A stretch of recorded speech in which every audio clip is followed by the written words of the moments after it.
Nah cuman di kasus ini kita nggak tahu nih di rumah mereka ditampol lagi atau nggak. Kata gue sih ditampol aja ya apa. Lu lagi ngerokok, lu ngerokok buat apa lu? Nyari duit masih minta sama orang tua lu. Jadi ada video yang memperlihatkan kalau ada orang tua lagi berurusan sama kasir di Indonesia, Indomaret. Auto type. Mau Indomaret jadi Indonesia, bagus.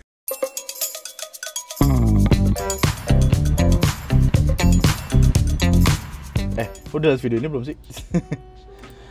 Jadi gini, gua nggak akan ngebahas permasalahan yang terjadi karena permasalahannya itu terlalu rumit, ngejelimet, ngebawa-bawa politik segala macem. Intinya turut berbelasungkawa atas korban-korban dari kebakaran yang sempat terjadi beberapa waktu lalu. Cuman ada satu video yang baru saja tersebar di internet, di mana video ini ngasih lihat seorang ibu-ibu yang kesal karena tidak dibagikan makanan seharga 10.000. Jadi kan setelah kebakaran itu ada pengungsian. Di pengungsian itu orang diberikan makan gratis lah untuk orang-orang yang terdampak bencana tersebut. Terus tiba-tiba ada satu ibu-ibu. Ibu-ibu ini marah-marah karena tidak diberikan makanan gitu. Kayak tulisannya makan sejumlah warga nyaris baku hantam.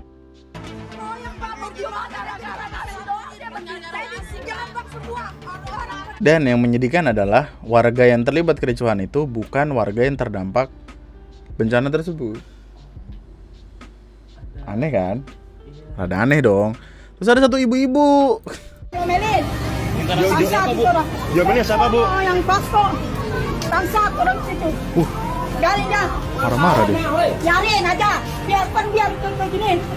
Anjing itu orang tuh. Ibu diomelin sama siapa tadi, Bu? Tahu saya nggak kenal bapak-bapak. Enggak, ibu ke korban juga tuh gimana, Bu? Ya saya sih nggak korban, Pak. Tapi saya lari-lari loh, Pak.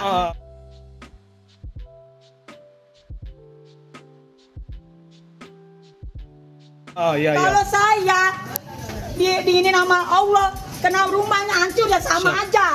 Karena saya dilindungi sama Allah, saya selamat. Tapi saya, Pak, orang pada minta nasi, saya minta. Jangan ada omel-omelin, Bapak. Oh, jadi intinya ibu-ibunya kesel sebenarnya karena diomelin. Dan yang ngomelin alasannya jelas. Loh, ibu kan nggak kenapa-napa gitu. Ini bantuan untuk korban, bukan bantuan untuk orang. Orang korban. Siapa yang ngomelin, Bu? Nggak dapet, Pak. Saya mau berantem, Pak. Siapa yang ngomelin, Bu? Panitianya. Itu bukan ibu aja, saya juga sudah saya. Iya, Pak. Ya, harus maklum aja. Tapi jangan omelin, Pak. Oh, dan banyak yang diomelin gitu. Nasi. Mudah-mudahan ibu dikasih kuat. Besar beri nasi ya. Bang,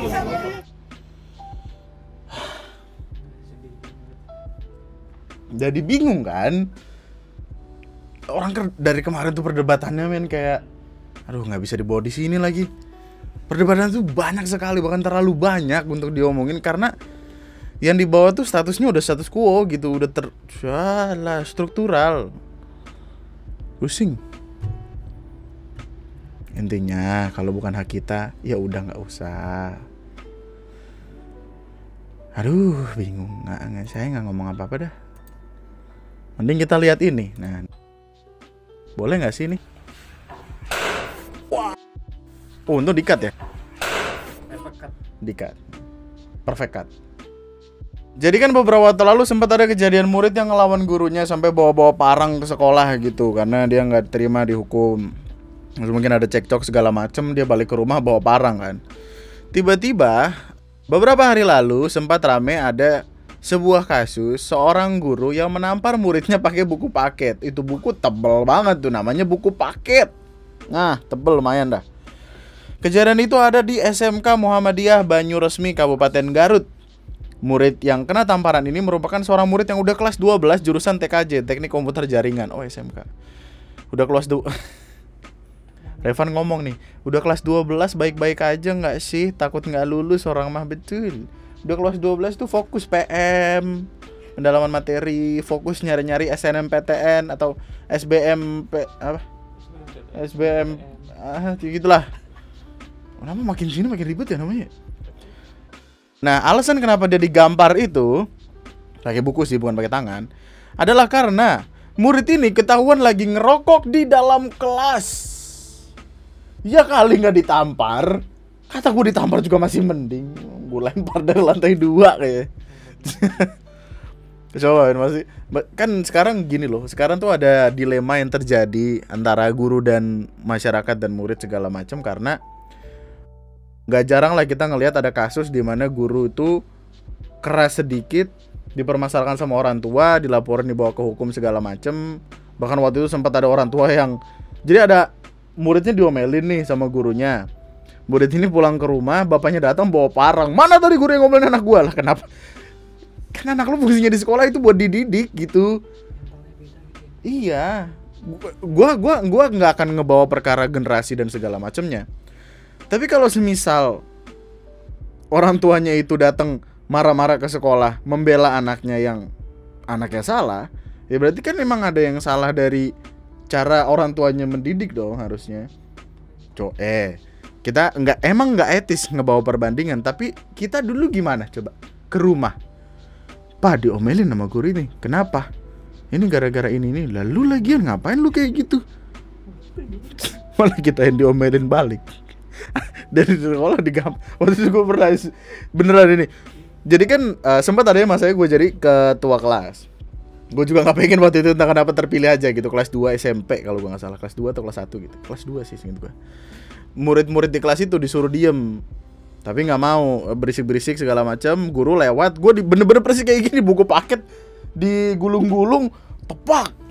Terus diomelin kan, siapa ketua kelas? Gue diomelin karena gue yang seharusnya bertanggung jawab di situ. Digebuk kan.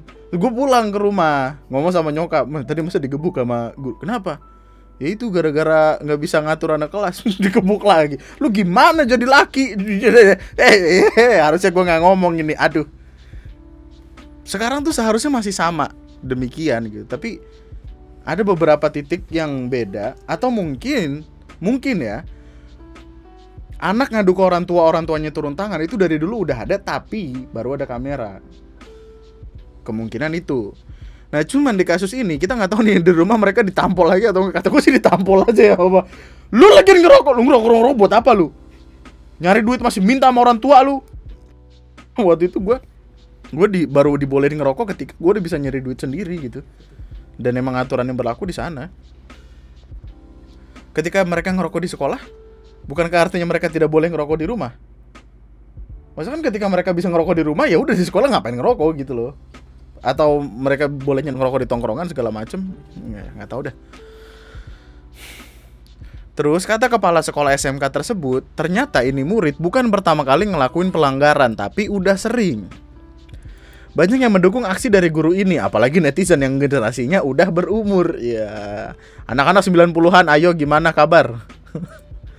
Karena mereka nganggap hal itu wajar untuk dilakuin. Tapi zaman sekarang kebalik, ketika guru ngelakuin sesuatu yang gak disukain sama murid, muridnya lapor sama orang tua dan nyalain si guru tersebut. Kejadian ini sudah diselesaikan secara kekeluargaan antara kedua belah pihak.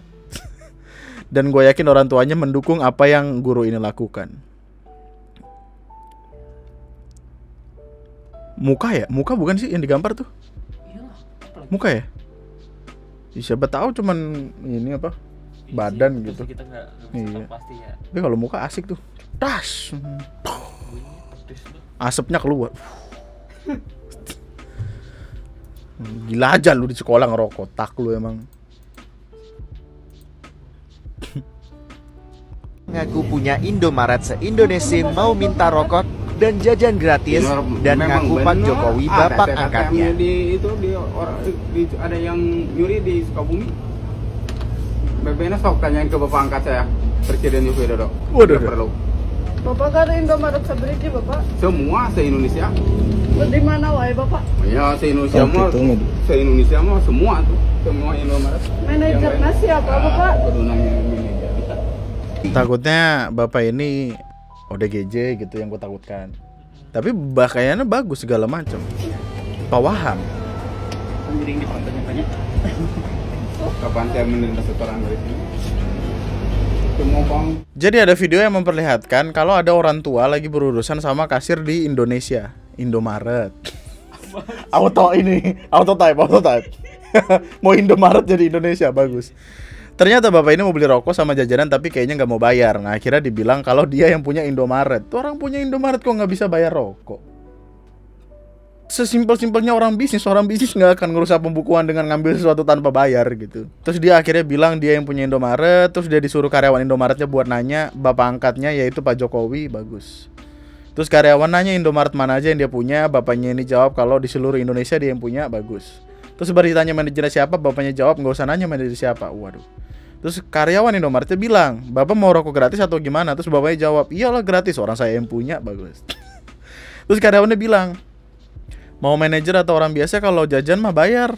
Mau Aqua yang cuma 3.000 juga harus bayar. Terus bapaknya juga bilang, lah ini kan punya saya, tinggal ngambil, masa saya harus bayar? Otak emang. Entah beneran sifat sama perilakunya emang gitu atau bapak ini orang yang berkebutuhan khusus sehingga bisa keluar omongan kayak gitu. Kayak gitu doang ya, nggak penting-penting amat sebenarnya kalau dipikir-pikir. Cuman random juga sih, ada orang datang kayak, ini gue yang punya nih rokok. Kasirnya bingung, gimana pak? Kalau dikasih gimana? Ini gue yang punya nih rokok. Nah ini pak, besoknya datang lagi sekeluarga. Takutnya dia ke bandara terus bilang kayak, oh saya anak angkatnya Kim Jong Un, mau ke Korea Utara. Langsung diamanin, langsung disekap. Bam, kloset jongkok rumah meledak, 1 orang terluka. Ya Allah. Masalahnya ini sampai keluar loh ininya. Masih utuhnya ya? Iya. Keramiknya. Gokil. Kayaknya ini deh, apa? Semen bagian sininya kurang kuat ya, apa gimana ya? Pernah kepikir nggak sih kalau kloset jongkok itu meledak, yang literally meledak sampai ngeluarin api? Wah. Sampai klosetnya lepas, pasti enggak dong. Tapi itu beneran terjadi di salah satu rumah di kawasan Klender, Jakarta Timur pada hari Jumat tanggal 3 Februari. Kok 3 Februari? 3 Maret kali bang. Toilet ini meledak pada jam 7:30. Istri yang punya rumah ini lagi mau masak. Pas lagi nyalain kompor, tiba-tiba ada ledakan dari arah kamar mandi. Waduh, untung kalau lagi kagak ada yang boker tuh. Ada yang boker dia kayak ini, tau gak sih abang? Yang di bangku pesawat yang itu ejek. Suaminya sama para tetangga yang denger juga langsung nyamperin kamar mandi tersebut. Pas dibuka kamar mandinya langsung terlihat kalau klosetnya jongkoknya udah copot sama keluar api dari klosetnya. Wow. Nah karena itu kaki istrinya kena api dari kloset yang mental tersebut dan udah dapat penanganan rumah sakit. Ya Allah, semoga nggak apa-apa sih. Kondisi rumahnya juga udah dinyatakan aman. Agak bingung aja kalau mau buang air besar. Oh iya juga ya. Klosetnya udah nggak. Ya gimana dong? Boker di mana jadi? Nah, kenapa kloset itu bisa meledak? Itu terjadi karena ada luapan gas metana. Karena septic tanknya itu nggak ada pembuangan atau sirkulasi udara. Lu tau gak sih yang di depan rumah, di teras biasanya kan ada bolongan tuh yang biasa dipakai buat sedot WC segala macem. Ini nggak ada. Septic tank itu ternyata dipakai sama 3 petak kontrakan. Sial juga ya. Kenapa dia yang kena? Gas metana bisa kebakar dengan gampang guys. Jadi kalau udah kebanyakan yang terjadi bisa meledak kayak yang di rumah itu. Jadi ayo sedot septic tank kalian. Hubungi 0821 atau lihatlah tiang-tiang PLN terdekat Anda. Biasanya ada di situ. Sama badut ulang tahun. Halo badut, selamat ulang tahun. Wah, jokes kapan itu? Ger. Semoga nggak terjadi. Hati-hati men. Ya kenapa maaf kok jorok banget WC-nya ya. Kenapa dia? Iya jadi takut. Lu cek dah. Lu cek septic tank lu ada ininya enggak, apa sirkulasinya enggak. Takutnya ntar septic tank lu enggak ada sirkulasinya terus kejadian sama kayak gitu. Masalahnya kita mau boker tuh udah sempet takut sama ular, sama biawak. Banyak kan berita ada ular keluar dari kloset segala macem. Tadi gue lagi buka Twitter kan, terus ada ini. Hai, aku M26, laki-laki umur 26, target nikah 30. Aku baru main alter, udah dapat partner FWB juga, tapi sekarang dekat lagi sama cewek ukti banget. Bahkan sentuhan jabat tangan pun belum pernah. Aku sama dia tuh. Aku cinta banget sama doi yang ukti ini, dan aku nggak ada perasaan sama sekali sama partner ini, partner FWB-nya. Kalau misal aku udah jadian sama doi yang ukti ini, masih boleh kan aku tuduh sexual thing sama partner ini? To be honest, aku santayan. Positive vibes only bro.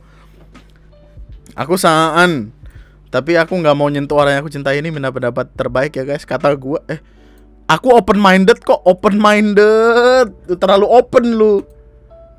Oh justru karena itu men. Katanya kan open minded. Terlalu open. Palanya kopong. Otak rusak. Jangan bawa-bawa open minded ke perkara otak lu yang ayo apa nih. Dem, cosplay bugil di kampus Muhammadiyah. Wow. Emang bugil banget kayaknya enggak sih, masih pakai ini. Ada tadi ada orang yang mention gua masa kocak. Bayangkan ini masuk TNM. Fuck up sih. Masuk jadi. Lucu. Komedi. Aduh. Ada orang, "Halo, I think it is inappropriate to wear bunny suit." Oh. Dia pakai bunny suit gitu. Bunny suit kan yang tipis itu. Iya. Segaris. Emang segaris? Nggak tahu. Bunny suit gue kira yang cuman kayak bikini gitu, terus buntut belakangnya ada yang bulat-bulat gitu. Oh Iya, iya. ada yang bulat dari bajunya, ada yang di Udah. Kayaknya nggak pantas deh buat make bunny suit di event yang diadain di UMM. UMM tuh Universitas Muhammadiyah Malang ya. Kurang jelas kah nama univnya? Kayaknya lebih bagus kalau abis pakai stocking, pakai celana pendek, kecuali kamu emang suka diles. Semua tergantung pandangan masing-masing ya. Aku sih no comment aja. Kalau memang menurut beberapa orang kurang pantas, mohon maaf karena Indonesia yang nggak terlalu terbuka untuk hal seperti ini. But masalah pelajaran semua tergantung ke pribadi masing-masing. Oke. Sekali lagi mohon maaf bila menurut beberapa orang kurang pantas soal ini. Nggak pertama kali sih di komen kayak gitu, padahal udah aku jelasin di NGL sebelumnya. Aku pakai beberapa stocking dan pakai celana pendek juga, tapi ya udahlah. Kayak apa sih bentukannya? Iya, kita harus cari dulu bentukannya kayak apa nih untuk riset. Alibinya riset aja.